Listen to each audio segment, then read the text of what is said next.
नमस्कार, आप देख रहे हैं इक्वालिटी न्यूज़ और मैं हूं काजल आपके साथ। चलिए नजर डालते हैं आज की प्राइम टाइम खबरों में इस वक्त की बड़ी खबरों पर। कांग्रेस के प्रवक्ताओं के आरोपों के बाद अब केंद्रीय मंत्री स्मृति ईरानी ने कहा है कि मेरी बेटी कॉलेज में पढ़ती है, वो बार नहीं चलाती है। कांग्रेस के प्रवक्ताओं ने मेरी बेटी को अपमानित किया है, साथ ही मुझे बदनाम किया जा रहा है। कांग्रेस नेतृत्व के आदेश पर यह सब हो रहा है। दरअसल स्मृति ईरानी ने कहा कि मेरी बेटी कॉलेज स्टूडेंट के नाम पर अपना जीवन व्यतीत कर रही है।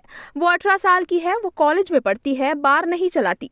कांग्रेस के प्रवक्ताओं ने आरोप लगाया है कि वो अवैध बार चलाती है। कांग्रेस प्रवक्ता पवन खेड़ा ने पेपर दिखाकर कहा है कि मेरी बेटी बार चलाती है। स्मृति ईरानी ने कहा कि मैंने कांग्रेस नेतृत्व द्वारा किए गए लूट को लेकर मुखर होकर आवाज उठाई। इसके चलते मेरी बेटी को टारगेट किया जा रहा है। स्मृति ईरानी ने आगे कहा, मेरी बेटी की गलती ये है कि उसकी मां सोनिया और राहुल गांधी द्वारा 5,000 करोड़ रुपए की लूट पर प्रेस कॉन्फ्रेंस करती है। उसकी मां की गलती ये भी है कि उसकी मां ने 2014 और 2019 के लोकसभा चुनाव में राहुल गांधी के खिलाफ लड़ाई लड़ी थी। नवनिर्वाचित राष्ट्रपति द्रौपदी मुर्मू सोमवार यानी कल देश के सर्वोच्च संवैधानिक पद की शपथ लेंगी और उसके बाद उन्हें 21 तोपों की सलामी भी दी जाएगी। केंद्रीय गृह मंत्रालय ने कहा कि समारोह कल सुबह करीब 10:15 बजे संसद के केंद्रीय कक्ष में होगा, जहां प्रधान न्यायाधीश NV रमन उन्हें राष्ट्रपति पद की शपथ दिलाएंगे। दरअसल गृह मंत्रालय ने कहा कि इसके बाद उन्हें 21 तोपों की सलामी दी जाएगी। इसके बाद राष्ट्रपति का संबोधन होगा। समारोह से पहले निवर्तमान राष्ट्रपति और निर्वाचित राष्ट्रपति संसद पहुंचेंगे।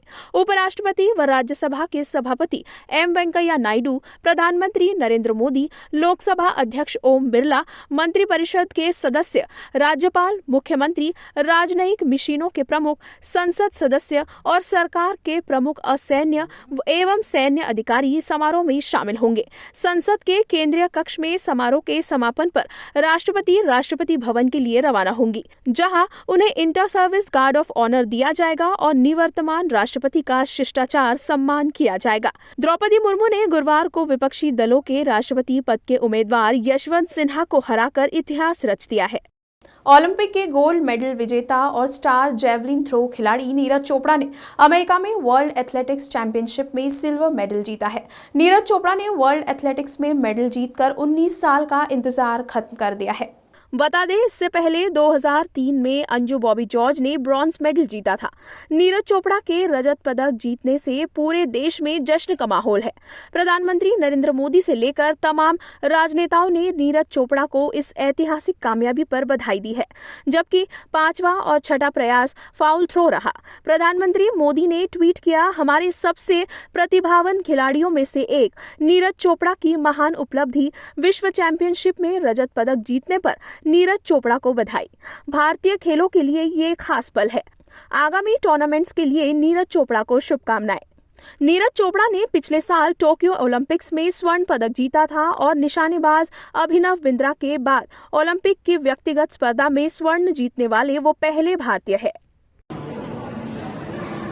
हेलो सभी को नमस्ते। काफ़ी अच्छा लग रहा है, आज सिल्वर जीता है देश के लिए और अभी अगले साल फिर हमारी वर्ल्ड चैंपियनशिप में कोशिश करें कि वहाँ पे इससे बेटर करें। और बहुत बहुत थैंक यू करता हूँ साई का, टॉप्स का, फेडरेशन का, हमारी गवर्नमेंट का, जिन्होंने मुझे इतना सपोर्ट किया और कोच दिया है, फॉरेन कोच है और बाहर ट्रेनिंग के लिए भेजा है और जिससे मैं हर कंपटीशन खेल सकता हूँ, बाहर के जो इंटरनेशनल कंपटीशन होते हैं। और आशा करता हूँ कि ऐसे ही हर स्पोर्ट्स में हमको सपोर्ट मिलता रहेगा और हमारा देश है जो और तरक्की करेगा स्पोर्ट्स में।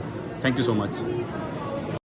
दिल्ली के फिकी ऑडिटोरियम में झारखंड के मुख्यमंत्री हेमंत सोरेन ने शनिवार को राज्य की नई पर्यटन नीति को लॉन्च किया है। एक खास आयोजन में सीएम हेमंत सोरेन ने बाहरी निवेशकों को प्रदेश के पर्यटन स्थलों के विकास के लिए आमंत्रित किया है। इस दौरान उन्होंने कहा, झारखंड के जल, जंगल, पहाड़, झरने, नदियों में पर्यटन के दृष्टिकोण से असीम संभावनाएं हैं। ऐसे में प्रदेश में निवेश के लिए जितने भी प्लेयर्स आएंगे, उन्हें पहले आओ पहले पाओ की नीति के तहत खास स्पेशल पैकेज दिया जाएगा।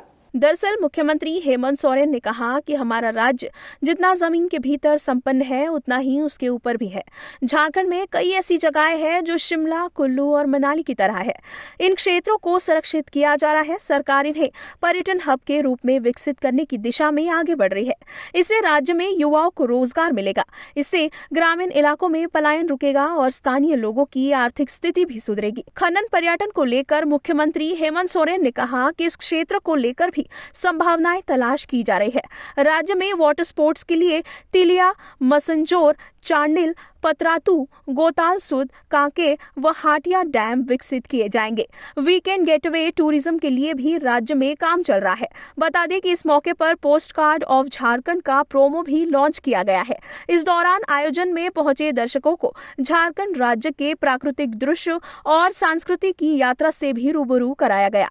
आज हम लोगों ने झारखंड टूरिज्म पॉलिसी 2022 को लॉन्च किया है। झारखंड को लोग आमतौर पर खनिज संपदाओं को लेकर जानते पहचानते हैं, लेकिन झारखंड खनिज संपदा के साथ साथ बड़े पैमाने में प्राकृतिक सौंदर्य का और धार्मिक स्थल का एक बड़ा क्षेत्र हमारे राज्य में अवस्थित है। इसको ध्यान में रखकर पर्यटक के क्षेत्र में विभिन्न क्षेत्रों को जोड़ने का हम लोगों ने प्रयास किया है। प्राकृतिक सौंदर्य तो है ही, हम लोगों के जो दार्शनिक स्थलों में धार्मिक स्थलें हैं उसको भी हम लोगों ने इसमें रखा है। माइनिंग टूरिज्म को भी हम लोगों ने रखा है और जो हमारे नेचुरल ब्यूटीज़ हैं उसको भी हम लोगों के सामने हम लोगों ने आज डिस्प्ले किया है। महाराष्ट्र में संजय राउत ने विधानसभा और लोकसभा के स्पीकरों से नाराजगी जताई है। कहा, बागी विधायकों और सांसदों को मान्यता देकर लोकतंत्र का गला घोटा जा रहा है। संजय राउत ने आगे कहा कि लोकतंत्र को बचाने की जिम्मेदारी अब केवल सुप्रीम कोर्ट के कंधे पर है। शिवसेना सांसद संजय राउत ने एकनाथ शिंदे की अगुवाई में हुई विधायकों और सांसदों की बगावत को असंवैधानिक बताते हुए महाराष्ट्र विधानसभा और लोकसभा के स्पीकर पर आरोप लगाया कि उन्होंने ऐसा करके लोकतंत्र का गला घोटने की कोशिश की गई है। बता दें कि शिवसेना सांसद संजय राउत ने रविवार को कहा कि महाराष्ट्र विधानसभा और लोकसभा के अध्यक्षों ने पार्टी के विधायक और सांसदों के बागी गुट को मान्यता देकर गैर संवैधानिक कार्य किया है। संजय राउत ने शिवसेना के मुखपत्र सामना के अपने साप्ताहिक लेख रोक ठोक में लिखा है कि बागी विधायकों और सांसदों की बगावत को वैध बताकर दोनों स्पीकरों ने ऐसा काम किया है जैसे मंदिर का पुजारी खुद दान पेटी को लूट ले। देश में लोकतंत्र के मंदिर में ऐसा हो रहा है, ये शर्मनाक है। इसके साथ ही संजय राउत ने मोदी सरकार पर भी आरोप लगाया कि वो महाराष्ट्र में शिवसेना को खत्म करना चाहती है और यही कारण है कि वो एकनाथ शिंदे की अगुवाई वाली महाराष्ट्र सरकार को संरक्षण देकर बचाने की कोशिश कर रही है। प्राइम टाइम खबरों में अभी के लिए इतना ही। फिर होगी आपसे मुलाकात। तब तक के लिए आप देखते रहिए इक्वालिटी न्यूज़। खबरों को और भी विस्तार से देखने के लिए आज ही हमारे फेसबुक पेज को लाइक और फॉलो करना ना भूलें। साथ ही हमारे यूट्यूब चैनल को सब्सक्राइब करें। अब आप अपना लोकप्रिय चैनल इक्वालिटी न्यूज़ नागपुर के डिजाना केबल नेटवर्क चैनल नंबर 94 और एशियन GTPL केबल नेटवर्क के चैनल नंबर 99 पर भी देख सकते हैं।